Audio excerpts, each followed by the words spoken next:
Hello, everyone. Welcome to The Reason We Learn. I'm your host, Deb Philman. At The Reason We Learn, we aspire to be part of the solution. The purpose of this show is to take a good, honest, potentially painful look at the way kids are being educated. We know we can do better, and this is where we'll talk about how. Let's learn something.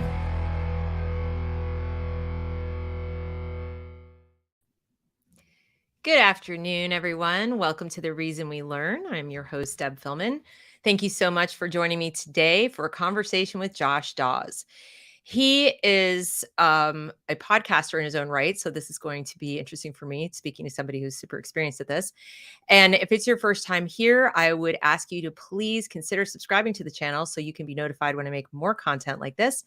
And also like and share this broadcast out so we can get more people involved in conversing with us in the chat, asking questions, and so forth. The goal of this channel is to be a meeting place, a sort of town hall where we can discuss these topics, if not during the show, then certainly after in the comments on the replay. And if you're here because you want to improve education or you are thinking of possibly leaving the system, you're in the right place. This is a place where diversity of thought is not just welcomed, it is championed. So welcome. Josh Daws is, as I said, a podcaster. His podcast is The Great Awokening, where he talks about culture. He gets involved in cultural analysis and with a Christian perspective, talking about how woke is invading Christianity. And he himself is a homeschooler. He lives with his wife and children in Georgia, and he homeschools. So we're going to be talking about both those things today. So let's welcome Josh to the show. Welcome. Hey, thanks for having me. You're so welcome. Thanks for joining us today. So, Great Awokening. When did you decide, or when and how did you decide I'm going to be a podcaster? And it's called The Great Awokening. It wasn't really my aspiration. I was, we previously lived in Los Angeles for about 7.5 years. And so I feel like my wife and I kind of got a sneak preview of a lot of the woke ideology that was kind of coming down the pike. And California, yeah, it's shocking, I know. No.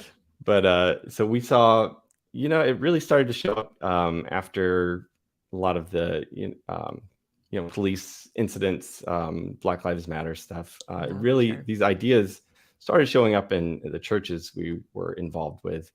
And we saw a lot of our friends kind of become interested in social justice and really just kind of watched, their lives kind of start to go down a certain trajectory that ended up, with many of them deconstructing their faith and determining that it was a racist, white supremacist, faith, and leaving the faith altogether. And, we eventually moved back to Georgia. And then in 2017, started seeing a lot of these ideas show up in churches in this area of the country.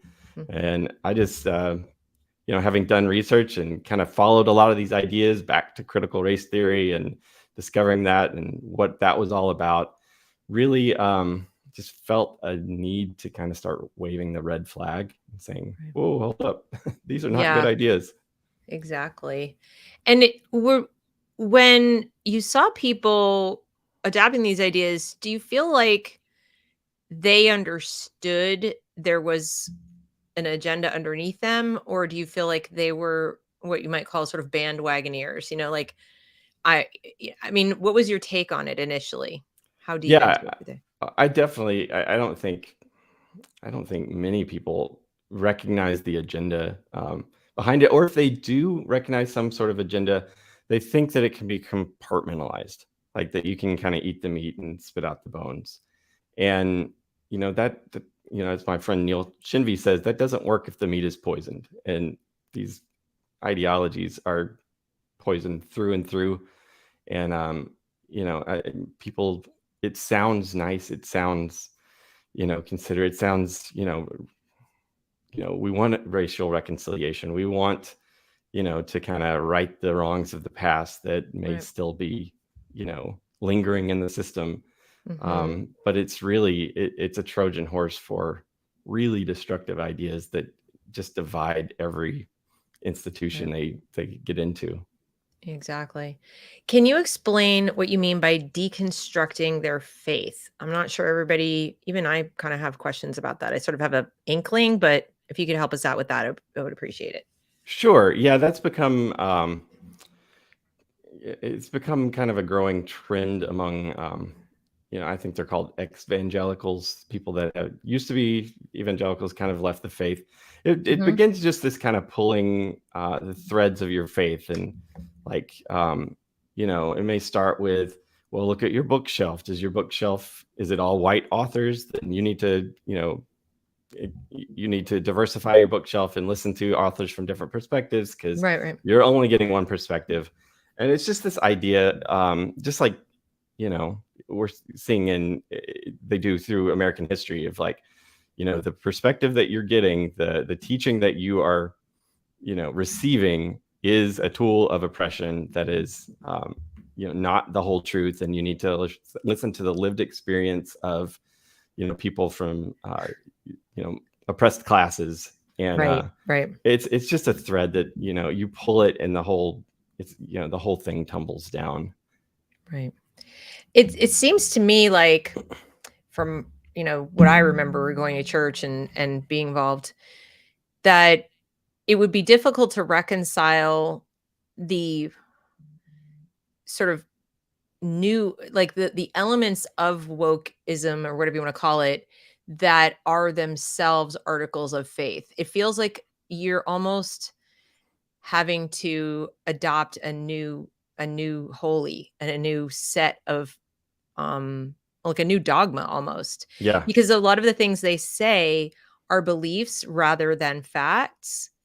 And so I don't know, to me it would seem like that would be a conflict. Yeah. Yeah. Well, that's why I named my podcast The Great Awokening, because it really is a new uh, kind of secular religion that has all the elements of Christianity. It's got original sin in your white privilege. It's got, your you have to do acts of atonement. It's got everything but forgiveness, really. Because Yeah, there's no yeah, there's no forgiveness, and there's no what's the word? Um Starts with an R. Where you fix yourself, basically. So not just yeah, forgiveness for other repentance. people. Yeah, repentance, and but also um I'll think of it. This is ever since I had COVID, I have this kind of problem accessing words that I know, and it's a real struggle, but I'll come up with it. But it's it's like that. It's more you sort of um you said atonement and all these kinds of things where it just you're never done. In that Hmm. respect, it feels more culty Yeah. than Yeah. like a religion. Especially when paired with the gender ideology. I had, the biggest success, I had on Twitter was when I kind of pieced together how the critical race theory pairs so well with the gender ideology. Yeah. Because the critical race theory and those ideas tend to tear someone down. This is, Yeah. you're bad, you have this problem. But then the gender ideology offers a form of salvation. You can Doesn't it though? go through, step into this new identity. You put off the old, you step into the new. It's just like conversion, and suddenly you are a celebrated, minority oppressed Like a class. baptism. Yeah, really. And of course there's sacrifice too.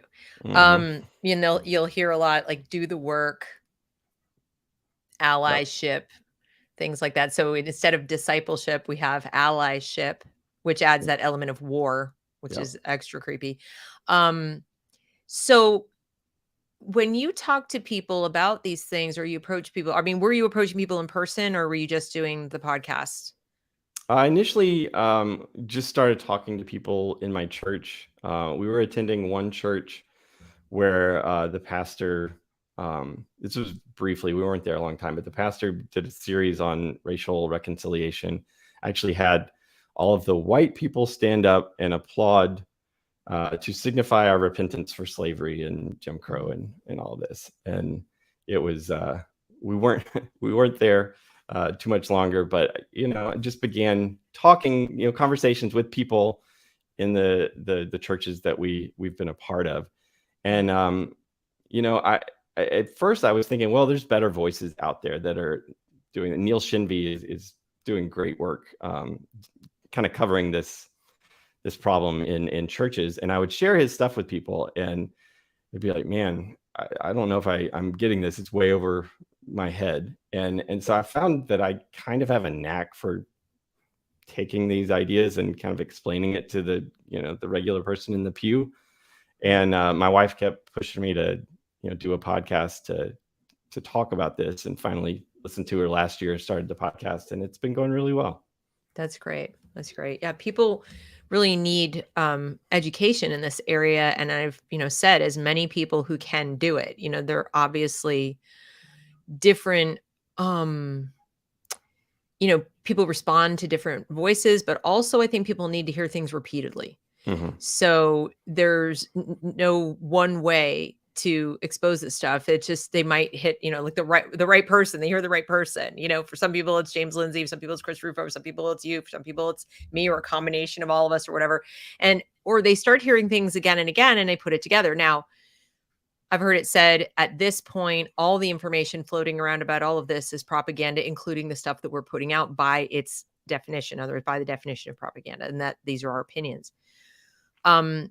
And I hear that, but at the same time, I feel like, tell me if you agree, that if you're saying, please go prove me wrong, if you're saying, please read these books and decide for yourself, or please actually take a look at the source material, then what I may do, my analysis might classify as propaganda, right? Because it's analysis. But I don't hear that from the woke. No. I don't hear, please prove me wrong. Right. Ever. Yeah. Yeah. The very fact that you disagree is evidence of your complicity in the systems of oppression. So yeah, I think, like anything, there's going to be analysis. No one is completely unbiased. But yeah, check it out. Look for yourself. James Lindsay is great about sharing all of his sources, and the papers he's going through. His groomers school series was incredibly eye-opening, and he just is going through their own literature. So right, exactly.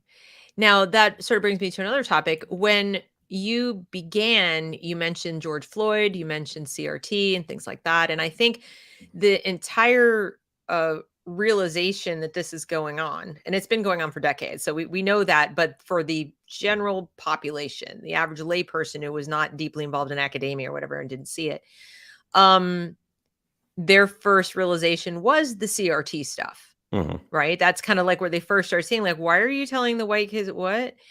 But then as we've learned and dug into it, we start saying, like, oh, and then there's the gender ideology. And, oh, wait, social emotional learning. Oh, wait, ESG. Oh, wait. It's like we keep digging and finding layers upon layers upon layers. Did you find that people were more or less resistant to messages about different components of woke stuff? Like, I've noticed when I was talking to people about CRT, they tuned me out. They said, well, maybe you're just a racist, or maybe you're just, you're just uncomfortable because reasons, what they usually say. But when we moved on to the next topic, well, they're telling your child what they're telling your child. Yeah. Suddenly people got a little more animated. Yeah. Yeah. So did you find the same experience? Yeah. Yeah. Especially in the Christian community. We go to a Southern Baptist church, so there's that sensitivity because the whole denomination was started out of, the Civil War, and, we were the South. And so there's that kind of lingering cloud overhanging the whole denomination. So we're really sensitive to that. So any criticism of critical race theory is met with some suspicion and trepidation. But when it comes to the gender ideology stuff, that is definitely much more alarming, because there's not that history of oppression with it. It just seems like it came out of nowhere. Like, just all of a sudden we don't know what a woman is. And I think a lot of people, that was kind of their, maybe red pill moment where they're just like, what is happening? I need someone to help me explain what we're seeing. Right. Right. And do you also help them see the connections between, like, that they're not really as separate as people might think? It's not like you said, like, I'll eat the meat and spit out the bones. Like, well, I want my, I'm gonna Yeah. have the critical theory, but hold the critical race theory. It's Right. like, Yeah. I think that's where it's so important to understand the root of it, the critical theory and how it works, so that you can demonstrate, when someone's concerned about the gender ideology, you can break it down and, like, okay, well, this is the oppressor and oppressed and the critical consciousness and, heteronormativity and all of these concepts within that, and then how they parallel to the same, ideas in critical race theory. And you begin to see how it's this, like, big package of, it's really neo-Marxism applied along several different, categories of identification. right. How do you handle the what would Jesus do people? Like, so in other words, the people who are bought into but what's wrong with accepting people? What's wrong with loving people? And especially when children are involved, this is what I notice. And this is why I think that Mott and Bailey is, you know, that so obvious to me, that say, do you want children to commit suicide? Do you hate children? How could you look at a little child and hate them because of who they are? Like, they'll attach this identity to, like, a pre-rational child. Yeah. They're like 4, or even 2, or sometimes I forget it, even if they're 10 or 12, it doesn't, they're still pre-rational in the terms of making these kinds of permanent decisions. And they'll say, but how could you be against, it's a straw argument, but still, Yeah. what would Jesus do? Yeah. Um, Yeah. my That's answer where. has been, and I'm not a Christian, God doesn't make mistakes. Yeah. And that's it. Yeah. For Christians, it's rooted in that imago Dei, and we're all made in the image of God. He makes us male and female. It's his, Genesis beginning, theology. It's that. But I understand, the impulse we want to love, and that's where I think the detransitioner stories are so powerful, just to show that this is not loving. And that's where I think this too, at least for me personally, has really upped the urgency of getting this message out, is seeing the damage that people are being, sucked into this cult and doing these things to their bodies, being promised that, all that awkward adolescent stuff you're feeling is going to go away, when you get on these hormones, when you have this surgery. And it's the farthest thing from loving, to just sit idly by and let people make these decisions that they will regret. And I think that for a long time in the Christian world, there has been this, especially the conservative Christian world, there's been this idea that we, maybe in the past, the church has not been loving to the LGBT community, the gay community. And so we want to go overboard in showing love and being accepting, and, maybe not, conservative churches, we're not going to change our theology on that, but we want to go overboard to show that we love you, Jesus loves you. And I think we've so leaned into that we can't separate, the people from the agenda. And so we think that opposing this agenda is somehow not loving to that community. And what I'm trying to help people understand is that, that could be, and it's not all of them. And that's the thing that, is, it's not all gay people. This is a very specific activist group that has an agenda, but that agenda is targeting the least of these that we're supposed to be defending as Christians. And so I'm trying to help people see that distinction, that we can love our enemies, love the people pushing this agenda, while opposing it, and, trying to stop them from grabbing a new generation of converts to their woke religion. Yeah. I think that's, and the challenge is they redefine words on the fly, like the word hate.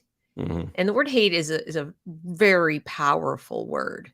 I mean, it's the kind of word that, I was brought up to think, you really shouldn't hate, and for a wide variety of reasons, not least of which is it's a lot of your own energy devoted to something incredibly destructive. Like, Yeah. why would you do that? So there's no constructive purpose to it. Be indifferent if you must, but like hate doesn't serve a purpose. So when I read or I hear things like XYZ opinion equals hate speech or equals hate. When I was at Moms for Liberty, for example, and they were protesting, they said we were moms for hate. And that they replaced the word liberty with hate, which is really kind of scary. But that's another one of those things, those tricks, those rhetorical flourishes that if I use the word hate in place of the idea you're espousing. So you just mentioned agenda. So instead of saying, you represent the opposite of my agenda, or you don't want children to be converted in this way, okay? They just replace it with the word hate, Right. knowing, kind of like racism, knowing there's such a negative connotation. Now, tell me if you agree with this. Because of that, I feel like that's proof that we are an incredibly loving, caring, tolerant nation. Yeah. Like, why would we care? Yeah, and that's what's scary is that the more, I mean, we've seen this with some bad elements on the right, that the more you dumb down these words, the more like, okay, fine. Yeah, I hate you. It's not good to remove the power from these words because they do have meaning. And, we are, I think, by and large, this is, we don't have to get into whether or not this is a Christian country debate, but this is our, our nation has been heavily informed by Christian values. And it is a loving, just the fact that we, are trying to better, the racism and root out that stuff and change, and we're sensitive to it. That is, shows the character of the nation. And, I think that sensitivity, that empathy we have for others is being weaponized, to neutralize any opposition to their agenda. Yeah, I completely agree. So I think it's great what you're doing, and I hope it continues to be successful because we need all the enlightenment types of ideas, and I would put Judeo-Christian thought thinking and thought, whatever. Again, whether you're a believer or not, I don't think it really matters because it is pretty clear, even in theology, that there is a separation. Like, you don't govern the people by the faith. And I know that in the past that was, not the case, but certainly in the United States, we were founded on a principle of religious liberty. That means the freedom to not believe too, right? Mhm. So that liberty to believe, to not believe, to believe from this church, this synagogue, this whatever it is kind of fundamental, but it comes from this idea, as I was taught, that you get those rights from your maker. Now, whatever you believe that to be, right? Nature and, God and nature and nature and nature's God. And, Mhm. so again, whether you believe it's a deity or whether you just believe it's nature, the universe, whatever, that the rights come from there. And we're the only country that I'm aware of that has that conception of liberty. And so I think it's really important that anybody who lives in that kind of worldview, like I said, and I would consider Christians to do that, Jews as well, Mhm. that they go to bat for these ideas. It's not enough to be against, right? Yeah. Right, Josh? We could be against all day long, but if we don't represent the good, the better idea and explain what it means, I think that people, like you said, who are sort of, they mean well, but they're low info, they're coming at Mhm. it with this, they don't have anything to hold on to. Yeah. So I think what you're doing is really good, and I wish you all the luck in the world on that because I think it's necessary. And I wanted to talk about your homeschooling because I would imagine you chose to homeschool for a wide variety of reasons, but why don't you tell us about that? Tell us about what brought you to homeschooling as a method of educating your kids and so forth. Sure. Yeah. So I grew up in the 80s. I went to elementary years. I was in private Christian school. Middle school years, I was at public school, and then the last 3 years of high school, I was homeschooled. So I grew up with experience in all three. When my wife and I got married and started talking schooling, it was hard pass on homeschooling from her, and so we kind of just tabled that. And then we lived in Los Angeles when it was time for our kids to start school, and there was no way in heck we were sending our kids to public school there. So we made lifestyle choices to get them into a private Christian school there. And when we moved back to Georgia, we put them in a Christian school here. But we always kind of had it in the back of our mind, maybe we might, I joked with my wife, all the time. It'd be great if there was a way to try homeschool on a trial basis. And then COVID happened. There you go. So I think that was my fault. Sorry, guys. No. But so we did that, and it was hard, like everyone else. It was an adjustment. But within the first month, we really started to see some big changes in our kids. My oldest, I think he was fifth or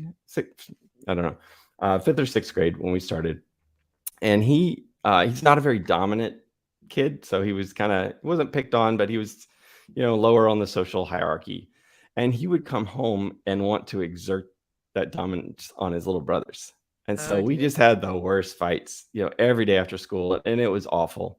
Yeah. But about a month into this, those defenses, that dominance kind of settled down, and they became fast friends. And it was cool to see their relationship growing tight. And now they're just each other's best friends, and it's been great. So we decided to we finished that half year of homeschooling and decided let's do one more year and see how it goes. And chose a curriculum with it was very literature based, and kids fell in love with reading, and it's been a really good just educational choice for our family. And now your wife is on board, and she's like, this is a good idea, actually. Yeah. Right? Yeah. Okay. And we've learned things each year. The first year we were 5 days at home. We had would do like co-op activities and stuff. But we realized we really need that some recharge time. And so last year we found a co-op that's very arts focused. And so our kids are there 2 days, or a hybrid. Our kids are there 2 days a week, and then they're home the other 3 days. And that gives us like a good balance of recharge time. And it's been fun for them. That's good. And so speaking of co-ops, and one of the reasons I asked you here is that I have an audience of, quite a few people whose kids are in public school, and they're like, but I have a growing audience of people who are saying, you know what, I'm trying to mentally, get myself ready for the prospect of leaving the public schools, or I'd like to leave, and there's like this big but looming, and they have all kinds of things they're checking off the boxes. And one of them is the perception, rightly or wrongly. I mean, it's a little bit correct. In other words, statistically, it's probably true that there are a high percentage of homeschoolers in any given state who are homeschooling from a Christian worldview, whatever that means to them and their family. So there are a variety of ways that translates. Okay, from using like apologia in your science curriculum to going to a co-op where people actually do Bible study, and they do things that include religion, like in the activity, all the way to they just are Christian and pretty much all their friends are from their church, whatever. Yeah. So, and then the movie came out, Kirk Cameron's movie came out about the Great Homeschool Awakening, and I went to see it. And I admit, as a secular homeschooler, I was a little disappointed because I felt like he really reinforced that mindset. And it's not so much that he reinforced the fact that a lot of homeschoolers are homeschooling from a Christian worldview. It's that he made it seem like that, you have to stay away almost from anything secular, including the people. Yeah. And so I started thinking about it, and I said, and so when these people come to me, they say, but I'm a secular homeschooler and I want to join co-ops and I want to join clubs and I want to get out there in the groups. And a lot of them are Christian groups and a lot of them this, and I don't feel welcome. And mind you, in many cases, they haven't tried. Like, it's not like they wrote there and said, hi, we're secular. And I've done that in the past, and people have been honest and they said, well, you probably wouldn't like it because we are doing XYZ that is absolutely 100% Christian. So they're very honest about it. Other times they're just saying, oh, we just call ourselves the Christian such group, but we got people from all walks of life in here. And I'm like, oh, okay. So you have to at least try. But because they're public school people, in other words, it's not like the kids in kindergarten, they say, I'm always going to homeschool and I'm going to, they are feeling that sense of, I don't know. Yeah. So I've been trying to figure out how to respond because, well, what would you, just off the top of your head, what would you say to people that are in my shoes, but not literally me? Like, I know what I would do, but I'm just curious what you would say to other people.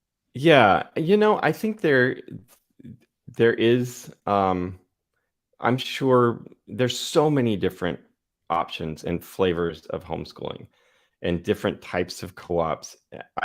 No doubt that you could find some that are not going to be terribly welcoming to a secular family.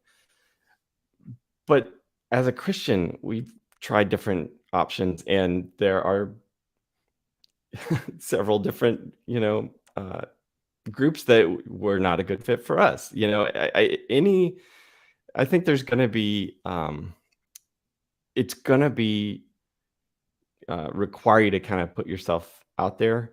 And I will say that there are a lot of Christians that one of the reasons that they are hesitant to homeschool is because they don't want to just be around Christians all the time. They want to be in the world. They want to be, building relationships with people who are outside the faith. And, I think that's an opportunity for, new organizations that are very,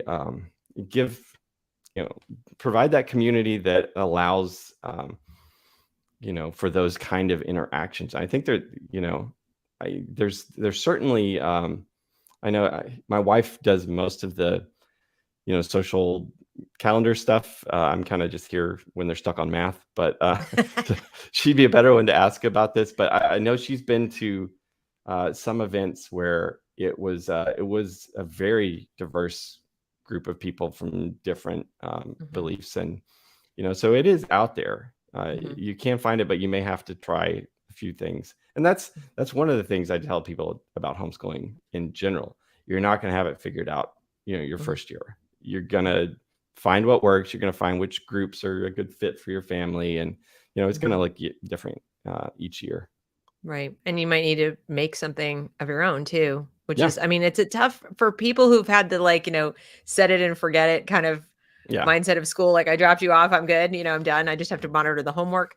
It's a tough pill to swallow that, like, nope, you're now the administrator, you're the principal, you're the, whatever it is you are. You're not so much the teacher all the time. That's the mistake they make, is thinking they have to teach all the subjects. But you are kind of the principal of the school. You do have to arrange all that, school field trips and everything. What about in terms of the woke component? I've noticed this, that just as it's a mistake to assume that everyone homeschooling, Christian or otherwise, is not woke. Yeah. That has been an interesting awakening, trying to join in groups and do things. And you come to find out, like, you're the only family in there, especially in the secular groups. So that's why I meet secular people say, I want to go join the Christian group, not because they're Christian, but because they have the greater chance they're not woke. Like, that's literally what I'm hearing. Yeah. I wish that were iron law. And but it's not. Yeah, and I've told them, like, don't be so sure. It's not so true. Yeah. Yeah. So it's, again, because it sounds so good, it is, it's always finding receptive, um, audience for that, for these ideas. And, it almost, you have to be a bit more vigilant, because it's coming in from other parents in homeschooling. And so when a new family joins, you don't know what ideas they're bringing with them. Right. Exactly. The kid innocently is saying a bunch of stuff and it's like, what are they talking about at home? Right. But it's sort of that exception that proves the rule, right? That homeschooling isn't a thing. It's not a thing. It's what you and your family make of it and cobble together to make out of it with other families. There probably no two that are exactly alike just because of that, which is one of its greatest draws, I think, that there's not a one size fits all solution, and you can iterate. Like you can change, halfway through a month if you want to. If it's not working, you can make a change. You're not bound. Yeah. And I think that's also what makes it so intimidating for people. Yeah, that's true. And my encouragement there would just be like, just rip the Band-Aid and do it. Your kids are going to be fine. Try what works. And, if you're concerned about what you're seeing at your public school or even your, private school, it might be a great opportunity for you, and try it out. Yeah, that's true. Do you think there are avenues for secular families and Christian families to find some kind of a common cause, not just in the homeschooling world, but in what you're doing, like the fighting woke ideas?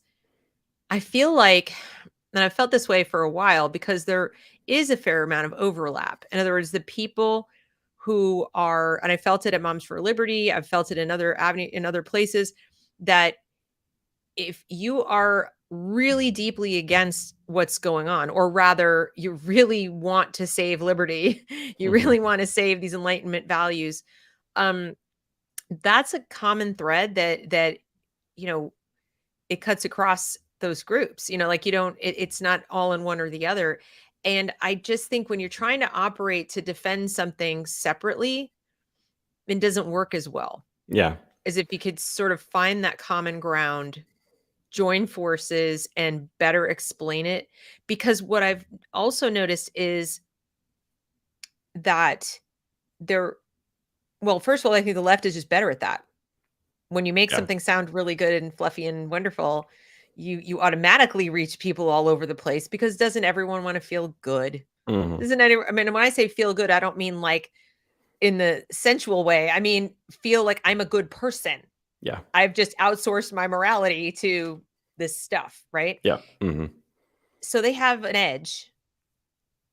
It's harder to explain real virtue, in my opinion. Yeah. Yeah. I think there's definitely opportunities for a joint project. There's a organization here in Atlanta. I don't know if it's Christian only, but it's called Teen Pack, and it's they had it back when I was homeschooling, and it's still going strong. They take kids down to the Capitol here in Atlanta, and they teach them the principles of limited government and liberty and defending, and how the legislature works, and how to volunteer on a political campaign. And I think like opportunities like that serve as a way of kind of bringing the different people that are concerned about these issues together in a form of, this is actual education for your kids to go through, so it kind of can serve both purposes. I think there's a lot of opportunity. I mean, doing a logic class, that's not a Christian thing, but that's something we all need to be able to spot the fallacies in these ideas. And I think that there's plenty of opportunity to kind of join forces. We just need people to kind of lead the way and plan things. I was also thinking more tactically that churches that have buildings and campuses and things like that, during the week, very often they have spaces that sit empty. They have classrooms, they have conference rooms, they have meeting spaces, etc. And one of the things that parents say to me all the time who are looking to homeschool is they're saying, I literally have to go to work, or I'm a single parent, or, whatever. But I mean, I can pick out a curriculum for my child. I can pick out what I want them to do, but I need them someplace where they're safe and they can be cared for, not for child care. They're too old for that. They're 8 or 10 or whatever. They don't need somebody to wipe their nose and stuff, but they do need to be in a place for a few hours where they can do their work. There might be an adult there and so forth. And so obviously I've suggested things like private education associations, set one up, find your neighbor, whatever. Sometimes they'll say, well, I'm new in town, or I don't know that many people, or whatever. One thing that churches do have is they have fellowship that's a community. But if you're not a religious person and you don't belong to one, it's hard to participate in that community and say, hi, is there a way we could put together a group to use your church basement? So what I was thinking is maybe that's another way that there can be like joint efforts where you have local groups that say, like, we have a group of families and a group of kids, 4 or 5 kids, whatever. And we just want to put our heads together and come up with a way to have them safe and where they can do their homeschooling or they do their work. And you get your space used for, like, you get a little donation or something, whatever. But I'm just trying to think of ways to, like, be creative and have it be almost like a little underground railroad of education. Yeah. It's like because I do feel like it preserving liberty in this way is doing something that is just good works. I think it's important. I love that. I think that's a great idea. I think the hurdle you're going to run into is anything that smacks of political right now. Churches are kind of terrified of being hit with the Christian nationalism label. And there's a big push to kind of dissuade any sort of political action. Except for the churches that are hardcore woke and basically telling you to go vote, a certain way. I've noticed that, how that doesn't really work both ways. Yeah, that's interesting. Exactly. The Marxist church, and then not the, I got that. But what if it were not, if you didn't say anything about, like woke stuff? I mean, if it was just, we have space, you need space. Yeah, I think it's a great. I don't know. I was just trying to think of something where people could at least, like, if I wanted to start, I'll give you an example. I was thinking to myself, I would love to teach reading to little kids, like the real littles. And I have a program that I like to use, whatever, and I think it would be great. But I don't have a space. Like, I'm not literally allowed in North Carolina, for example, to teach more than a certain number of kids in my home. And, that would be considered like a school. Whereas if a church was saying, like, oh, we're having a meeting of the reading club. Yeah. On, Tuesday mornings or something like that. And we're going to have this person here to do some read aloud and reading instruction, and parents who want to come, it's, $10 or whatever. And people like me, I could do it as a volunteer. I could do it for like that nominal little fee. And then I give you guys 20% or, whatever. Like, so people could come up with these like creative options, and it's not political at all. And you kind of fly under the radar. Like, the government can't really, what are they stopping that as? Right. The church wasn't allowed to have a club. Right. They couldn't take donations. Like, how do you stop that? Yeah, I love that. We had something similar our first year of homeschooling. There was a church that opened up its building one day a week, and just different parents would come in and teach, one thing for a semester. And, you kind of, it was a la carte, which lessons you want. And I don't think it was in any way restricted to Christians. I think it was a broad. Yeah. So I think there's definitely, I would just love for more churches to kind of get on board with kind of providing that and recognizing that it's tough out there in the public schools, and parents would love to pull them out if they felt like they had a support system. Right. And I think churches can start stepping up and providing that. Right. And I think if they were to, offer the space or put it out in like Nextdoor or Facebook or something, like, our space is available for, small education clubs and groups, book clubs, blah, blah, blah, whatever. Yeah. And you could even say part of our mission is education. I know a lot of the Black churches are doing this, and I've talked to some people. I talked to a guy in Los Angeles, in fact, who's got a math program, and he pushed his church to do it because he said, we're supposed to be about education also. It's part of our mission. So what exactly are we doing in any kind of organized way? And they created this amazing program, and now it's really taken off to where, I mean, there are kids who are, what they're getting out of that program is replacing high school math because they're not getting what they need. So, things like that, I think, would be ways to join forces. Like you said, the people who participate in these programs don't have to be members of the church, but then the church is pursuing its mission in the community. And the people feel happy giving donations, or, they're happy like giving like what they can, and they don't feel like they're putting money in the plate on Sunday per se. Yeah. Because there's a value for value proposition. I'm getting something out of this, but it goes down as a donation for you, right? Yeah. Yeah. I wonder if another hurdle there would be, a lot of churches are very involved in their public school, and they see it as especially in our area where it's not political activity, Josh. I know. It is. I think they would see that, some churches, not all, I think some would see it as like a betrayal of the public school system, to provide that, like you're encouraging it. You know what is so ironic about that is that the public school, when the public school system came into being, the people who fought it the hardest were Christians and Catholics. Because they were absolutely adamant that, they felt like, you are trying to rope our kids into a very specific kind of education. It is secular, first of all, when we were wanting to raise our kids with a Christian worldview. And, for the Catholics in particular, it was like, and you want it to be specifically like Protestant and one flavor, not like there's so many denominations. It wasn't like it was going to be this, melting pot of denominations. And there's documented evidence that was true, that was the reason that they did it, to sort of take all these immigrants coming in, and they wanted, it was xenophobic and a little bit anti-Catholic, not a lot anti-Catholic.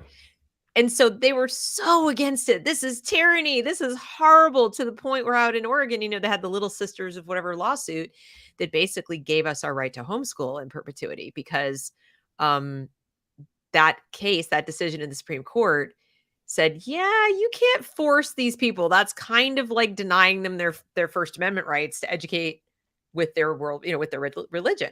Yeah. And they had, and that also made it possible for Christian schools and Catholic schools and things like that to exist. They just had to be, they're not public. So for religious institutions now to be like, oh, I think it's a betrayal of the public schools. I'm like, what happened? There's this widespread idea that it's just completely neutral, and we need to support. And it's like, okay, that's a no. That's why we might want to do a whole show for your listeners on the specifically anti-Christian messages in their critical theories. Yeah. They're explicit. And if you look at like BLM in the classroom, it's hardcore. Yeah. So, I mean,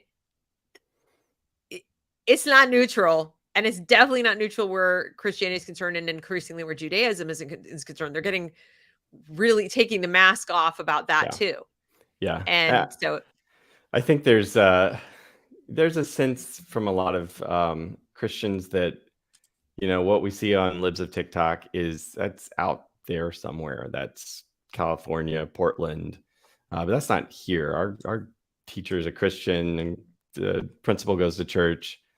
And they need to be educated on how these, this social emotional learning program that your administrator brought in, that's a Trojan horse. That's got these other ideas that are going to be coming soon. So I think it's only a matter of time. Wins. Oh, please no. I agree with you, but I mean, it's a distinct possibility, Josh. We've actually had some friends recently.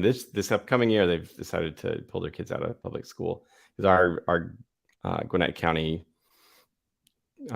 school board president, she was on Libs of TikTok doing like crazy BLM dancing and twerking and stuff. It was, but Nice. she's bringing all this stuff in, and so it's only a matter of time before it filters down to your kid's classroom. And that's what I encourage people.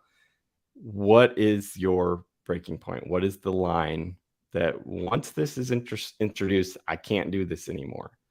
Because it's, if you had told, yourself, if you've got a fifth grader and you had told yourself back in, when you were putting little Johnny into kindergarten that, in 5 years, they're going to be teaching him that he can become a girl. Would you have put him into that school at that time? Right. No. Oh. And so, we got to help people see, like, Right. you've already accepted way more than you ever thought you would. That's how they do it, that frog in the pot thing. Yep. Or, they're teaching your sixth grader about vasectomy using an animated video because that makes sense. Yeah. All the sixth grade boys need to know about vasectomy. Yeah.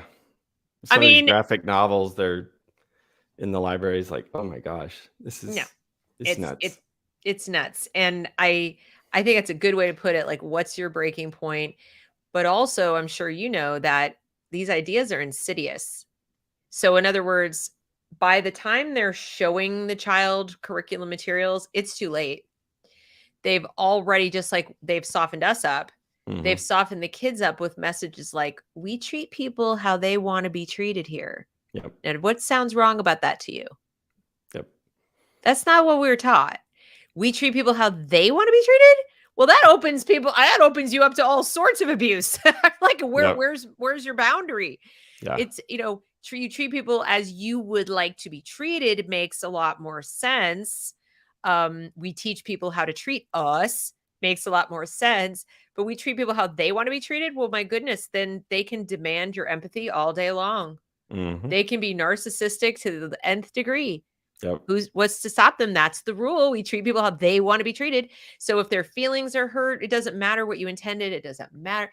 These ideas are started in kindergarten. So if you take a 6 or 7-year-old and you implant this like easy to remember little not so golden rule in their mind, then by the time they get to whatever grade where they're saying, now you must use these pronouns, whatever, you need to do this and you need to do that, then there's no distance for the child to have to cross between what mom and dad didn't know they had to teach their child.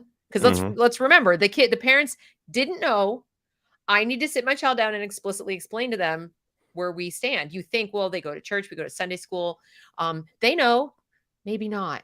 Yeah. Maybe they don't. You've got to be proactive. If you're going to keep your kid in, they need to know how to spot it. You need to be, our county, you have to request to go review the curriculum, and you have to like go down to a place. Like in the internet age, you can't just pull it up and see the list. You have to actually go to a physical location. It's like that should throw up some red flags. Right. Like, what don't they want us to see? Exactly. And John is asking that did you have a guest recently who worked at a school where a girl identified as a boy was allowed in the boys' locker room? Did that occur? I did. Yeah. I had a teacher on from Brevard County, Florida, Matt Woodside, who. Oh, I know who Matt is. Yeah. Yeah. I think he was at Moms for Liberty. And so he is a very courageous teacher who is standing up and saying, nope, I can't allow this. I can't knowingly put kids in danger just because we don't want to offend this community. And he's a very brave guy. Right. And that's, what you just said is important too. Like, knowingly put children in danger. When we're running into people who say, what danger? What are you talking about? How could you accuse us of that? And it's like, wasn't it that long ago where we kind of knew that if you took a teenage male of the species and put them in, the female locker room, or if you took a girl, whatever, that when you put these hormone, raging teenagers in these spaces, that you're asking for trouble? Like, why is this some kind of novel concept? They act like they never heard of it before. Right. What are you talking about? the whole idea of childhood innocence is directly targeted by the queer theory. Like, it Yeah. is considered a a way of imposing heteronormativity on people, and it's oppressive. So we need to tear that down. So that's why they bring in the drag queens. They want to destigmatize all of that, and it's so insidious. They're saying, though, when they say that, between the lines, they are saying that nature and nature's God set up an oppressive system. Think Yep. about that. Just think about that as a statement. Like, whether you're a believer or not, like that's a heck of a thing to be teaching kids, Yeah. that the way that we were set up biologically, because if you look in the natural world, that's what it is, the males and the females. Yep. That's how that pairs off. And so you're saying that all of this was created to oppress. Where does it end? Like, is like Matt Walsh, is the female chicken oppressed because she lays eggs? Yeah. Does a chicken cry? I mean, this woman was, well, anyway. So I think that's what I meant by, I think the people that you're speaking to, they may miss these subtle subliminal Mhm. messages that are buried in there. Like, it sounds nice, let's be accepting. Like, they're telling you that God made mistakes and that he's oppressive Mhm. by Well, default. and so many parents assume that they're sending their kids off to what they experienced. And so it's kind of this black box you're just trusting your kids with for the bulk of their time. Yeah. And it baffles my mind sometimes. Like, you wouldn't pick a babysitter that way. That No. just a state assigned babysitter that here we're going out. But then the place where your kids are, the bulk of their time, it's just you trust the state to, they've got it. They're not going to try and Well, impose then why anything. not just sit them in front of the television for 8 hours a day and put on, C-SPAN or I mean, that's too, or public television. Just put them in front of Sesame Street and then put them, change the channel and go to CNN and, whatever. Like, I mean, if you're going to let other people teach them every single thing they need to know, why is this assumption that, well, they must know what's right? Right. Um, and that's so interesting to me because especially when you think about people who, people of faith, if you trust yourself to teach your child what it means to be alive, like literally like what life means, what the universe means, like what, really a worldview of what it means to be human. Let's face it. I mean, that's basically what religion is, right? Like, Hmm. this is what your life means and Yeah. what you should be living to do and achieve and so forth. And the particulars are individual. You trust yourself to do that. That's big, important. I mean, that's huge. I would argue that's more important than math. Yeah. Seriously. So, but then the same person doesn't trust themselves to teach multiplication. Mhm. Like, you're teaching your child, like, why they're on the planet. Right. I don't know, but that's always puzzled me, that there will be people saying, no, I don't know enough, or I couldn't possibly, or I need this expert. Right. Yeah. And then there are some wonderful teachers, but there are some teachers that, just like with any job, Yeah. they hire a joker that is out partying every night and barely, phoning it in, just rotely going through the curriculum. So it's Yeah. not like there's this special class of people that are uniquely situated to educate your child, and you're not it. Or be in government and decide how to spend your money. That's the special Yeah. place where the special people go. Right. It's like you've already, the first 5 years of the life, you taught them how to do so much. It's just Exactly. the next step. You can do it. Yes, you can do it. And it doesn't mean you can like literally instruct it, but like the good news is it's 2022 and we have other people who can do that. But we have the internet, we have different things. But So many options. the idea, like you said, that if you choose the babysitter, you trust yourself to choose the babysitter, choose the church, choose the pastor, choose the Sunday school, choose these are, the doctor. These are super important things, some of which have life and death power over your child. I think you can manage to choose an English curriculum. Yep. I think you can do it, but I don't know. Maybe I'm crazy. Well, Josh, I'm so glad you came to talk to me. I certainly feel like there's more common ground than people give credit for. Oh, absolutely. Maybe you'll take my little church basement idea I love it. Yeah. and run with it. Yeah, I think it's a great I idea. I would love it. And I want to encourage everybody to listen to your podcast, The Great Awokening. And where can they find that? Is that only on Apple Podcasts, or can they find it on Spotify or? It's wherever you find podcasts. I also have a Okay. YouTube channel, so I do Oh, video. great. It's And mostly what? interviews now. I do some, single, shorter issues, kind of breaking down one specific concept of wokeness to kind of help people understand And it. it's the same thing. It's The Great Awakening. Uh, let's see. My YouTube channel is YouTube. just under Josh Daws. Just under Josh So, Daws. yeah. Okay. So everybody go to Josh Daws on YouTube. Make sure you subscribe to that, and make sure you check out the podcast, because I mean, this is really important, especially when you consider the fact that, a lot of people can go to church, and there are some churches where they are pushing this stuff. So what I think you're doing is fantastic. And, people are good people. They mean well. They just don't know. They just don't know. So we Well, have I to do our appreciate. best to educate.